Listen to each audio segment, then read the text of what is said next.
Fortune 100, Fortune 500, the top richest families in the world. They run through entities like the Bank for International Settlements, which is sort of the central bank of central banks.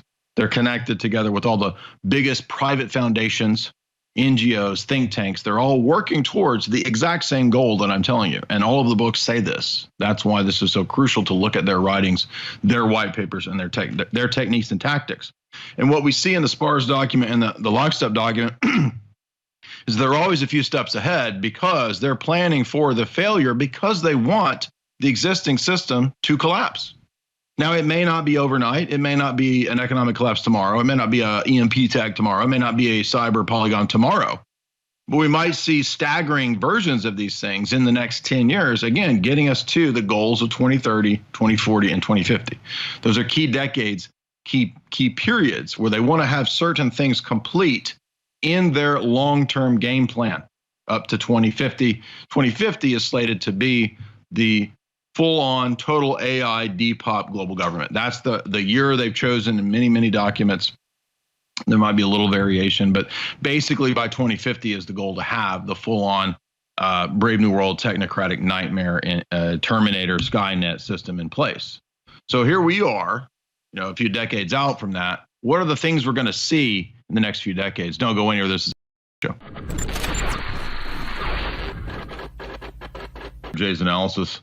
Today, I want to talk about the signs that we see that we're actually under siege. You talk all the time about siege. What does this mean? Well, this is a type of warfare where you conduct, for example, if someone's holed up in a city, right? You conduct siege to attack their food supply, to attack their water, whatever. We are under siege, and so the best way to understand what's going on is to get out of this model of thinking that it's government ruled by incompetency. We're not ruled by incompetent people. We're ruled by highly competent psychological warfare experts and corporate elite who have a layer of government control out in front of them that takes all the heat. And as I was looking back through the Rockefeller Lockstep document, I was reminded of the fact that in the scenario of Lockstep, which, by the way, I'm glad I hit on that this week because it ties in with the SPARS document. Did you notice that what has happened in the last week ties in perfectly with what these documents said would be the next phase of the plan? They said that in the wake of corruption, CDC failure, Fauci failure, et cetera, they don't mention Fauci by name, but they are basically talking about these characters, there would be a public outcry against the failure of the medical system as it is, a public outcry against the politicians, outcry against these officials that botched, failed, mismanaged, and so forth. Now, if you remember back to the events of the Big Nine, right, the big 9/11 event, we had a lot of people come out that analyzed the event and said, sometimes in the world of intelligence, the biggest failures are the biggest successes. Why would that be? Well, in the wake of big failures, you get the justification for now we need to overhaul the system. Now we need billions more in funding. Now we need mass surveillance everywhere. Now we need to fix all the supposed flaws, which the system actually wanted to be there to begin with. Think back to a few years ago, I think it was the people of the CDC, right? The head of the CDC was saying that it's time to blow up the old system intentionally. So what I'm trying to introduce to you is the idea that the problems, the chaos that occurs in the system is not there by accident. It's not something that was not calculated in the big game plan. It was something that was part of the plan. They said in the SPARS document, for example, which matches up to our years, even though it's listed as in the future, they said that after the outcry against the CDC and these different agencies, the people would clamor for a salvation, clamor for something better because the existing system and its leaders, its politicians, were giant failures. Likewise, Lockstep noted that, quote, by 2025, people grew weary of the top-down control and the failures of their leaders. Sporadic pushback became increasingly organized and coordinated. Disaffected youth and people who saw their status of opportunity slip away incited much civil unrest. And then it goes on to give examples of civil unrest. And it talks about how they clamored for, called for a salvation, somebody to come and save them after the world had basically in some various ways collapsed in this scenario. And if you don't remember, this scenario was basically the COVID scenario. So this is a 2010 Rockefeller document that said that in the wake of the COVID, what they call the Wuhan virus in the document out of China, face masks, temporary checks at airports and so forth, all of these controls would stay in place, biometric IDs for everyone, getting rid of cars in industry, shutting down travel, airlines, etc. This would lead to, eventually it even says the banning of cars, right, for the purposes of the green agenda. Innovation comes to a standstill and a halt. As a result, people cry out against their national government's failures. In the wake of crying out against these inept politicians, these corrupt leaders, corrupt presidents and prime ministers, they cried out and clamored for an international body that would help alleviate this, that would solve the problems of the politicians. If you know, in my series, as we've covered the writings of the global elite, we've been through some 50 or 60 if we count the white papers and on top of the big fat books and tomes that the elite have written. We know that they want to bring in a new plan. There's an existing system, the medical system, education system, the internet, the economic system, right? There's these existing systems that they want to move into a new phase and replace. Most people think when they hear this kind of stuff, or they're new to this material, they think that it's going to be a top-down tyranny. The government's going to march in and put you into this or that gulag. No, typically, I think in the documents, what we see is not a top-down immediate control. There is heavy-handedness at times. We saw during COVID, especially places like Australia, Mike. We had a lot of top-down control there, and it became a real 1984 hellhole. But that wasn't everywhere, and there was a lot of resistance, obviously. And so, as a result, they realized that they would have to gradually bring this in. And if you think about the Fabian socialist model, their image is a turtle, and so it's a gradual bringing in of the technocracy so that it goes unnoticed, right? So that it's not overnight. That's a much more effective way of doing this than the heavy-handed, iron-fisted bringing of the top-down control. So I want to go through about 10 signs that we're under siege and that this is actually a plan. Again, I mentioned 2 documents already that say that the outcry against the failure of public leaders would lead to the cry for an international global government, but which already exists, by the way. It's just kind of in the shadow, but it's now emerging, right? And we see it emerge most clearly through the Great Reset, which is really the World Economic Forum, which is a public version or arm of basically Bilderberg. And so the key takeaway here is that they want you mad at politicians. You understand that a lot of the global elite writers believe in rule by experts, scientific government, they call it, the managerial system, the managerial class, and thus the more ridiculous politicians appear, the more they believe that over time, people are going to clamor for and call for, yes, let me be ruled by AI. Let me be ruled by international UN bureaucracy. Let me be ruled by unelected elites, because elections and these kinds of things, they just don't work, you see. That's where they want to go. That's the end goal. So here we are where we still have the elections, or at least the appearance of elections. At least local elections are a lot more, I guess, viable than the presidential election at this point. And so how do we get, if we're one of the global elite, how do we want to think about it in their mindset? How do we get from here to there? Well, one thing that we would want to do is get people distrusting, disliking the existing system, which at least in terms of its public structure, runs on the basis of elected officials. Now, we know that the shadow government has had a big hand for, according to Dr. Carol Quigley, a century in selecting and influencing those big elections on a national scale.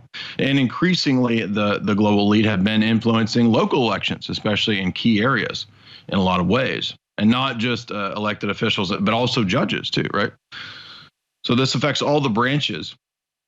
And so this is a gradual, slow takeover from shadowy elite groups, which are in themselves really run by Fortune 100, Fortune 500, the top richest families in the world. They run through entities like the Bank for International Settlements, which is sort of the central bank of central banks. They're connected together with all the biggest private foundations, NGOs, think tanks. They're all working towards the exact same goal that I'm telling you. And all of the books say this. That's why this is so crucial to look at their writings, their white papers, and their techniques and tactics.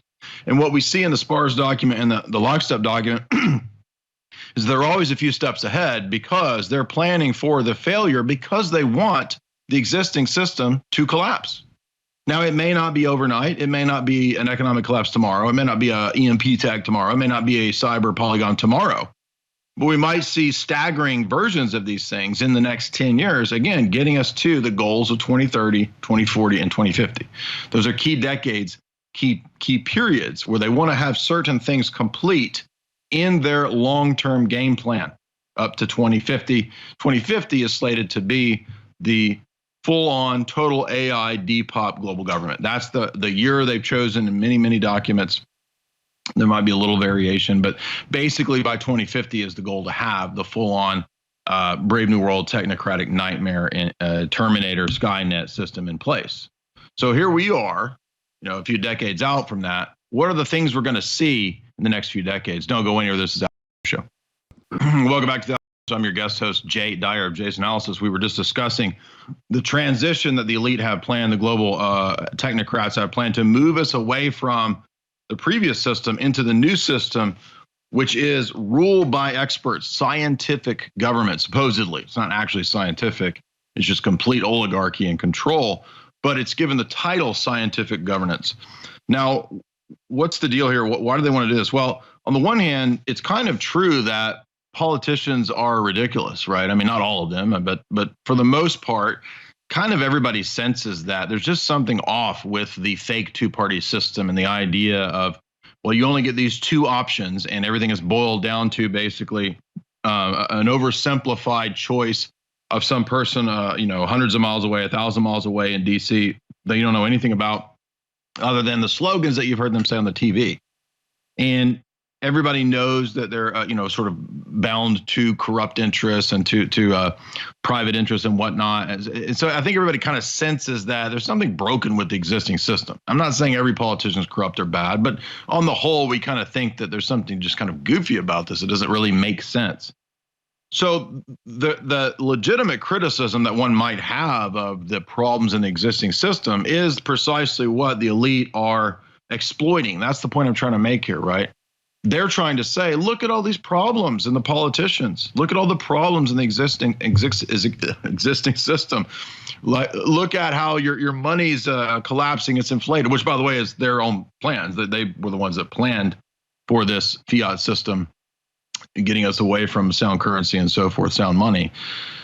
That's all by design. And then they blame everybody for their plans. We saw this, for example, in Bertrand Russell and many other writings of the elite, that they would blame humankind for the invention of atomic bomb, nuclear bomb, and then say that, well, in order to save humanity for the evil inventions, we're going to have to institute a world government to police all this.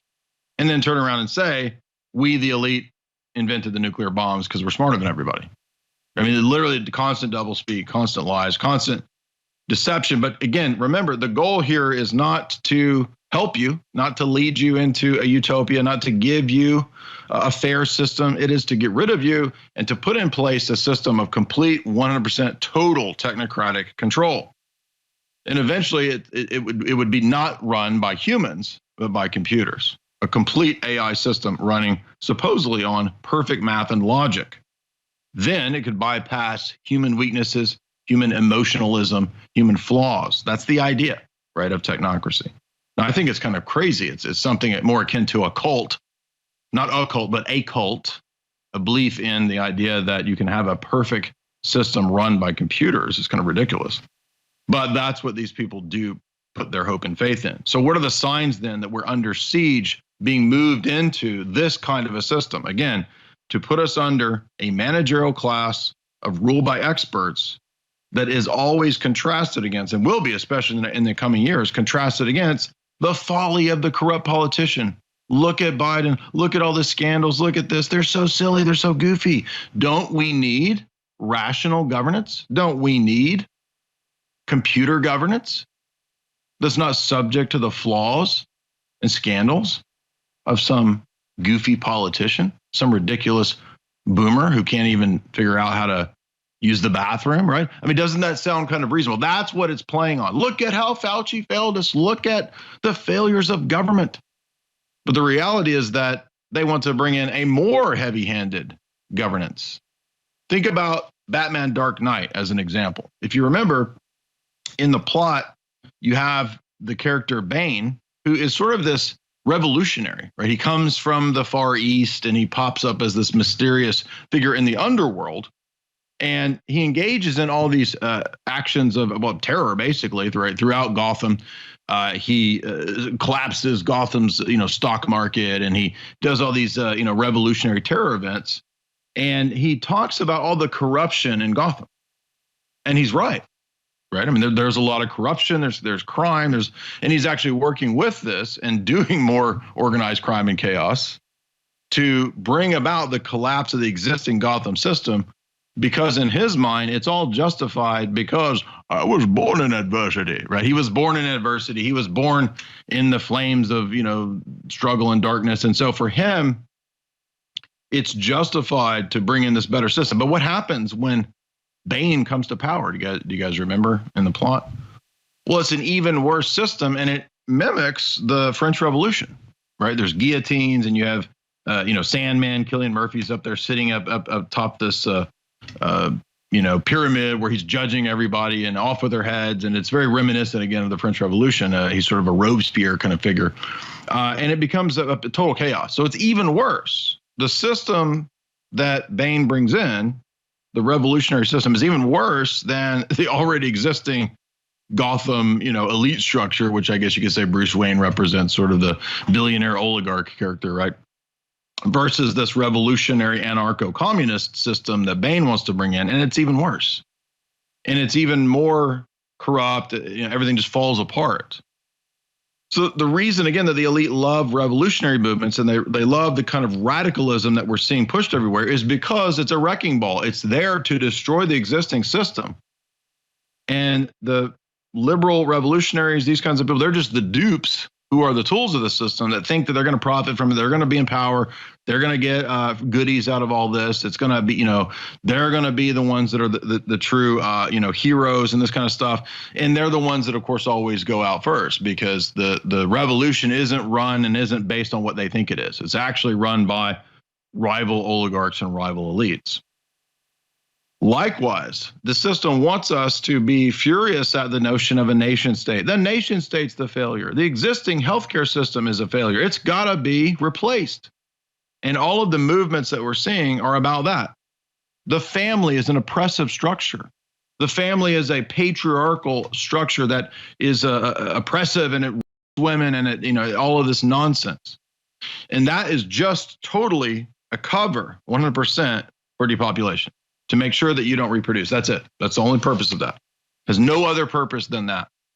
So the movement and attack on biological gender, the attack on men and women at the same time, it's a two-pronged attack, right? They want you to either be this crazy purple-haired feminist social justice warrior or this freak incel guy who, hates women.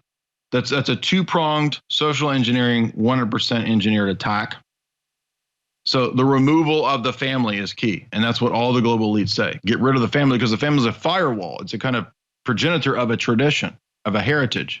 And just like nation states are bad, so little bitty nation states, AKA families, are bad, right? Think about the nation. Think about the state that you live in, or the US and the states. Then smaller, you get your city. Then smaller, you get your family. All of these are firewalls. They're kind of like walls, concentric circles inside your city, protecting you from something bigger. And so to understand that we're under siege, you have to understand that the culture is all geared towards destroying all of that, just wrecking ball, mowing down the whole thing. Every area of society will be overhauled and changed. And the easiest way to do that is not to logically debate with people to try to convince them of globalism, not to do this, but to actually just let the forces of chaos, controlled chaos, erupt and destroy the system from within with the promotion of the elites who want to bring it in, promote the radical causes because it destroys the existing order to bring in the new order. Don't go anywhere. This is the show. I'm Jay. Welcome back to the. I'm your guest host, Jay Dyer, Jay's Analysis. We're looking at the 10 signs that we are under siege and that the siege is intended to collapse the country, the West, by design to bring us into the new system that the elites have planned, particularly the technocratic elites. So we talk first about the attack on humankind themselves in the sense of gender, family. I want to add to that. Number two would be the attack on tradition, the attack on religion, the attack on people maintaining their own heritage and passing that on through a family. And a family is just a little bitty sort of transmitter of a tradition, right? It's a little society that then transmits these traditions. And if you want to destroy a nation, if you want to destroy a country or a people group or a continent, one of the key ways to do that is not just go after the notion of the family and picture it as this oppressive structure, this fascist patriarchal structure. You also want to go after the conception of religion because religion is something that binds the people. It holds them together as a commonality, right? And even though in the U.S. we have various different religious groups, there are still dominant religions in the West, such as Christianity, which have a kind of a general idea that people follow relating to the Bible, relating to, common law, Roman law, et cetera, all part of this heritage of the Western tradition. And so it's thus necessary to break that down, to destroy that in order to destroy the existing culture. And there's many ways in which that has occurred in terms of religion, but particularly religion and tradition are under attack through things like seminaries, things like private foundations that put money into various schools to change people's theological beliefs. The Rockefellers, as one example, over the years put millions and millions of dollars into various seminaries, including creating their own seminaries, which like Union Theological Seminary, which would then promote very watered down liberal versions of Protestantism. And eventually, within a few decades, most of the mainline Protestant denominations, for example, caved into textual liberalism, higher criticism, and basically became adjuncts of the National Council of Churches and the World Council of Churches, which are there really just totally to promote world government. That's it. And you can see that very clearly in the history of American Protestantism in the 20th century. Now, I'm not leaving out the other groups. The other religions as well have been subject to this same kind of influence and control and persuasion and engineering. Roman Catholic Church, especially after Vatican II, the Orthodox churches as well, through their seminaries and through their foundations and through the money that pours into those. All of this is from the same structure, the same power group that intends on moving Americans away from people in the West, anything resembling traditional ideas at all. So while it's true that at times it's necessary to debate amongst various groups and churches and religions and whatnot, we do have to do that. From the vantage point of the elite, they don't really care about that so much as they care about making sure that anything healthy, anything wholesome, anything traditional, got to go. So it's all painted as fascist, as oppressive, as patriarchal and evil, because they're actually the things that are healthy, wholesome, and lead to a fulfilling, meaningful life. So the idea that you're going to have a meaningful, fulfilling life as an alone, consumerist, city-dwelling, rootless bug man, as if that's going to give you fulfillment, is only going to make you miserable, only going to make you alone, atomized, alienated, and ready to step into your coffin, coon pod. That's it. That's the goal. So it's marching you to, leading you to your own self-willed giving up and collapse and death, self-destruction. That's the whole point of all of it. And that's also the point of the one world religion that's being engineered and steered through the big mainline churches and groups. Next, as we said, those firewalls is to get rid of one of those firewalls is the nation state. Now, you could argue that the nation state's been on decline for a long time, and that's true. But the reason they intentionally want it to be a problem is because their only goal here is to just say, don't you want the global government? You see all the problems of nation states. Look at the wars. Look at the chaos. Look at Russia versus America in the West, Russia versus Ukraine. Look at China versus this other. Don't you want a solution to all the wars? Wouldn't it be rational and reasonable to not have all these wars? And that sounds rational. Okay. But it's not reality. It's not realistic. It's a pipe dream. And so the demonization of the nation state is another one of these key elements and proofs of siege throughout all the global elite writings. They're all, to a man, 100% internationalists. There's no such thing as the nation state. It doesn't even exist. And so the existing structures have to fall, but rather than attacking them in some overt way with another country or something like that, which may occur, they may engineer a giant global war. Who knows? Why not just let them rot from within? And it's part of warfare. It's part of the history of warfare to attack in various means and in various ways. Okay. Warfare is not just physical, kinetic warfare. There's economic warfare, sanctions. There's siege, where you might attack people's food supply, people's supply chains. There's ideological warfare, psychological warfare, cultural warfare.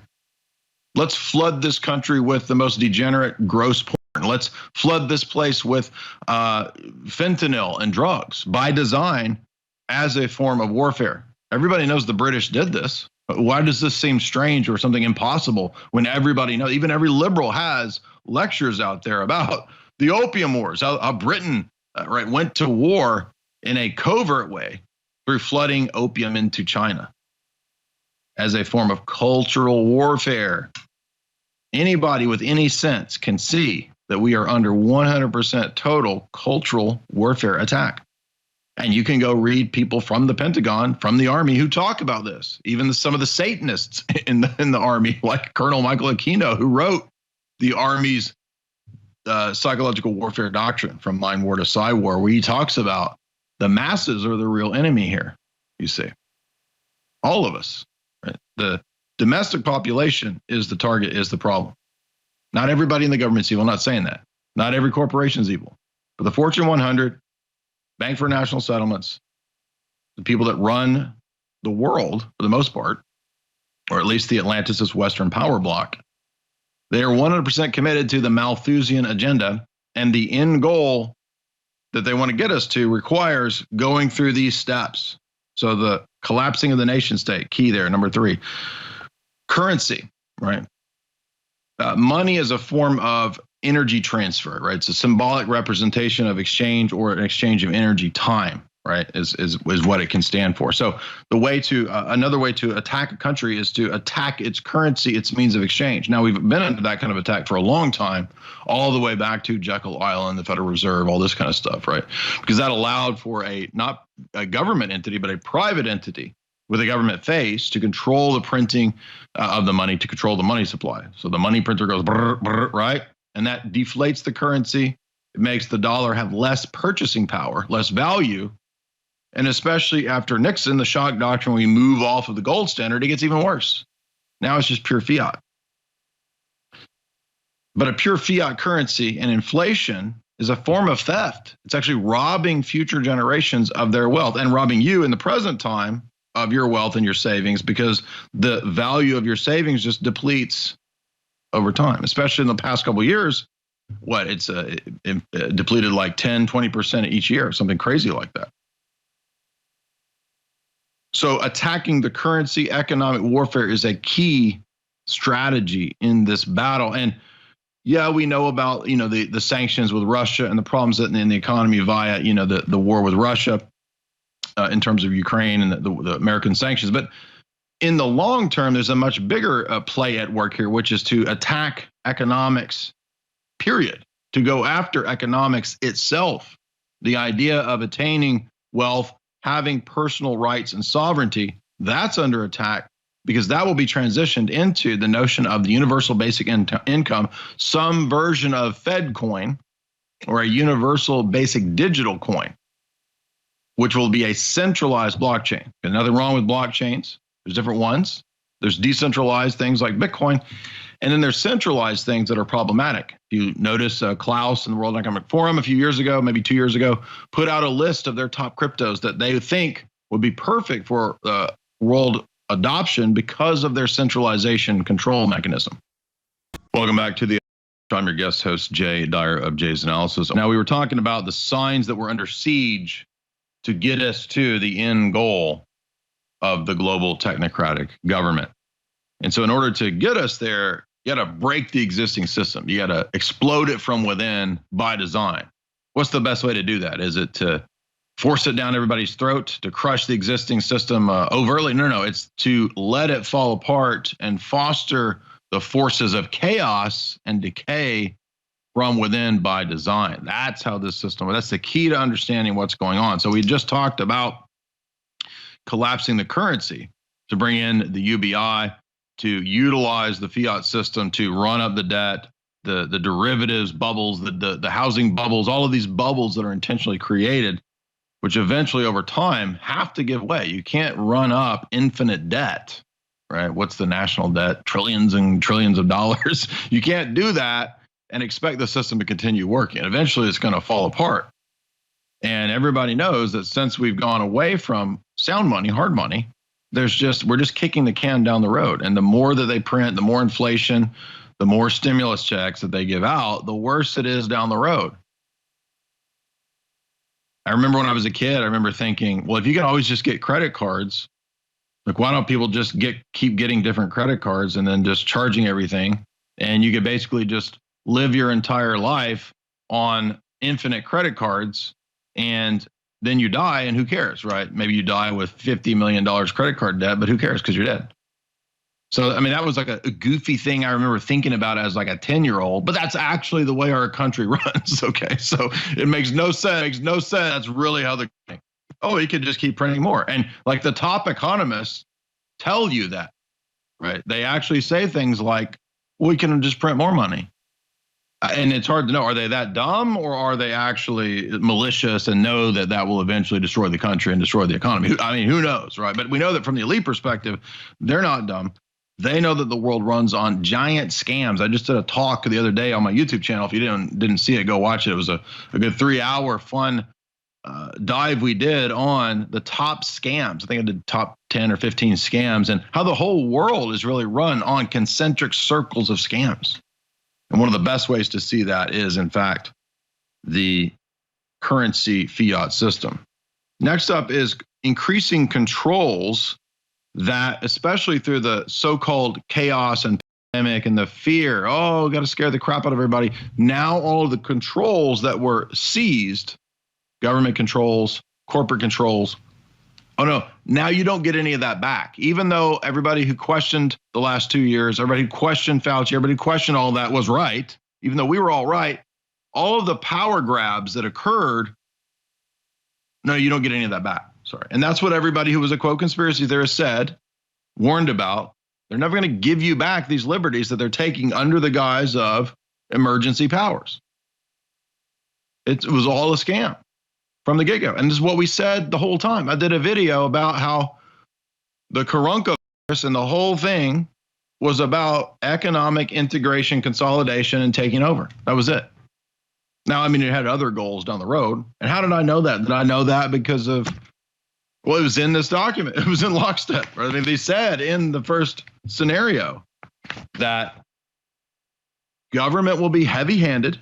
They will seize tremendous amounts of power, and they will do it in order to provoke the people. Do you hear what I'm saying? They're telling you that the intention was to make you mad, to provoke you, so that you do what? Well, it could be to get you to do crazy stuff, right? A kind of agent provocateur type of thing. But it actually more likely is to get you to clamor and call out for their solution, problem, reaction, solution. They cause the problem, they get you to react, then they give you the prepackaged solution. The whole thing. That's how the whole system works. And if you can't figure that out, you will constantly be gaslit and abused by the system. So tighter bureaucracy, tighter controls, which Spar's document and lockstep documents talked about, causing the public to cry out for their savior. But the savior is the system's package salvation, which is just deeper into the control matrix and the control chaos. More top-down control. Remember the member bears. Remember the situation with masks. right? You would get early on. Oh, masks don't work. Oh, actually, they do work. Oh, but you have to wear them because they don't work, but it's a sign of social conformity. And then it just got more and more ridiculous with the masks. Put them on in your house. Wear 2 masks. Wear 3 masks. Wear them when you're alone on the webcam so that you don't hurt people. Just crazy stuff. So did acquiescing make anything better? No. The more you gave in, the more you were abused. It's like a relationship, right? With an abusive guy or whatever. And the girls are always like, I can make him better. I can fix him. I can change him. And then it just gets worse and worse and worse and worse. You're not going to fix big daddy corporate government. They're not going to start being nice to you because you keep going along with crazy nonsense rules. And the nonsense, crazy rules are a form of psychological warfare too. Do you understand that? That's key to understand. They even said, what was it, the Harvard study, right? They even said the requirements about the mask and all this and the social distancing aren't about health. They're about conformity and psychological warfare and breaking people down. That's what they said. It was in the Canadian government's admissions, and it's in the NATO psychological warfare document because the Canadian government was running on the NATO PSYOPs documents in their strategy for pushing these things. Next up, getting through these before the segment ends. Can't even read my notes here. Food attack. Attack the food. That's a key part of siege, right? You're holed up in your castle. We got to make sure that they don't get their deliveries of giant ham hocks and meats, right? Can't get your goblets and your meats if you're the king in the castle. You got to be starved out, starve them out. So not just starvation, but attack on the logistics of the food supply. The mainline diet of the American itself is a psychological warfare attack. Okay, it's garbage, what most people eat. Okay, when you go in the grocery store, like all the stuff that is in the middle of the grocery store is not food. All the stuff that's on the outside ring, that's the food, right? The meats and this kind of stuff. So the diet itself it's been an attack for years, the corporate diet. Now it's getting even crazier because you're going to eat bugs and or you're going to eat human meat. So no more cows because cows destroy the environment, supposedly. That's all that is an attack on your diet. And siege is a key. And in fact, all the global elites, whether it's Charles Galton Darwin, Bertrand Russell, H.G. Wells, they all have chapters on food, controlling and taking over the food supplies to not just starve people out, but transition them into diets that genetically change them. That's how crazy it is. Food attack. Is that one of them? Yes. So we're under siege. Media censorship, control, toxic culture. Another key thing. Flood the culture with degenerate art, so-called.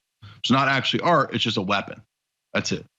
And a large portion of the pop music, a large portion of the movies, the video games, the media is 100% just a toxic warfare attack on you. That's it. That's all it exists to do, is to toxify your mind, to poison you with various lies and mind viruses. Not everything, but a large portion of it. Next up, halt innovation, bring in austerity. The push towards you not having a home, you not owning anything, the circular economy, you rent everything, including your clothes. There are people pushing this now. You won't even own your own clothes. You won't own books. You will live in a pod and rent everything. Bring in total austerity, tiny living being pushed amongst millennials and zennials, right? Gen Z or whatever. Siege, we are under siege. So the last one, staged fear, expect more events totally intended to just create fear so that we capitulate and so that we all cry out for salvation from the shadowy elites that actually engineer the chaos. They'll blame the politicians and then we'll run to them for an international salvation.